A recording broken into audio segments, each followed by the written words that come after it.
Épisode 97. Le Sahara.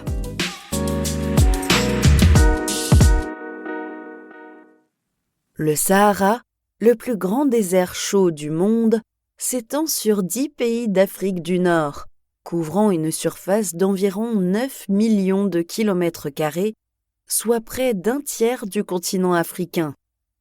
Avec ses paysages arides, ses dunes de sable spectaculaires et ses vastes étendues rocailleuses, il est à la fois fascinant et inhospitalier. Bien qu'il connaisse des variations saisonnières marquées avec des étés torrides le jour et des hivers plus frais la nuit, son climat se caractérise globalement par des températures diurnes très élevées, jusqu'à 50 degrés Celsius, des précipitations très faibles et une sécheresse persistante. Des vents brûlants, comme le sirocco, peuvent provoquer des tempêtes si violentes que les poussières de sable survolent parfois l'Europe. Cette aridité et cette chaleur extrême influencent directement la biodiversité, les activités humaines et les conditions de vie dans la région, car même s'il existe de rares oasis, lacs salés et nappes souterraines, l'eau demeure une ressource précieuse. Malgré cette rudesse, quelques groupes ethniques vivent dans le Sahara, principalement les Maures dans l'ouest, les Touaregs au centre et les Toubous à l'est, dont les modes de vie traditionnels incluent des techniques adéquates de navigation, de commerce et d'élevage.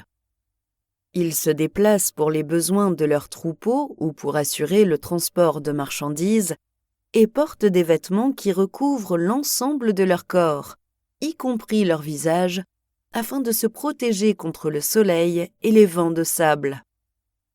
De façon comparable, les animaux du Sahara ont également su s'adapter au fil du temps à la dureté du désert. Certains sont plus actifs la nuit lorsque les températures sont plus clémentes, d'autres stockent d'importantes réserves d'eau comme le dromadaire et l'antilope. Le fennec utilise ses longues oreilles pour évacuer la chaleur, alors que, de son côté, la vipère du désert passe les heures les plus chaudes de la journée dans le sable pour limiter l'évaporation. Les espèces végétales ont aussi développé des mécanismes de résistance à la sécheresse, tels que des racines profondes et des feuilles épaisses pour réduire la transpiration. Le Sahara est par ailleurs riche en histoire et en patrimoine culturel. Le site de Tassili N'Ajjer abrite une abondance d'art rupestre préhistorique avec plus de 15 000 peintures représentant les changements climatiques, les migrations animales et l'évolution de la vie humaine au Sahara. Les plus anciens dessins dateraient de 6000 avant Jésus-Christ.